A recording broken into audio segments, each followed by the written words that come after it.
নাগরিকবৃন্দ, আজকের এই যে দেখছেন আপনারা মহিলারা সব একত্রিত হয়েছে। এখানে কোনো রাজনৈতিক ব্যক্তিত্ব নেই, এখানে সব এই যে দেখুন পুকুর ভরাট করে, জলাশয় ভরাট করে অবৈধ নির্মাণ চলছে। সারা পশ্চিমবঙ্গ জুড়েই তাই চলেছে। এলাকায় ভেরি ছিল, সে ভেরি বেচে এরা খেয়ে নিয়েছে। এখন এলাকায় যদি একটা আগুন লাগে, একটা এই পুকুরটার নাম হচ্ছে বিপত্তারিণী পুকুর। এই পুকুরে এলাকার লোকজন একটু কাজবাজ করবে, সেটা রাতারাতি শুনছি পুকুর বিক্রি হয়ে গেছে।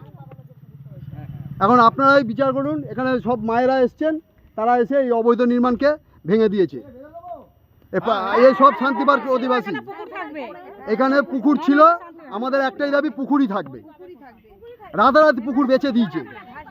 আর এর পেছনে যারা জড়িত, প্রশাসনের দৃষ্টি আকর্ষণ করে বলছি, প্রত্যেকে যেন সাজা পায়, তাদের যা প্রাপ্ত সাজা সেটা যেন তারা পায়। প্রশাসনের উপর আমাদের পূর্ণ আস্থা আছে, প্রশাসন যেন তাদের যা সাজা দেবার তাই দেয়। এই দেখুন মায়েদের কথা শুনুন।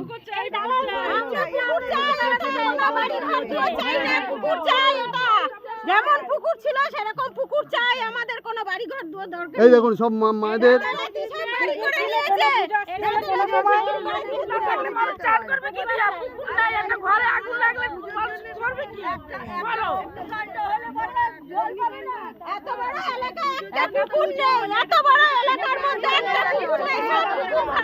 এটা প্রশাসনকেও জানানো হয়েছে, প্রশাসন যা পদক্ষেপ নেবে আমরা তাতেই আছি। আমরা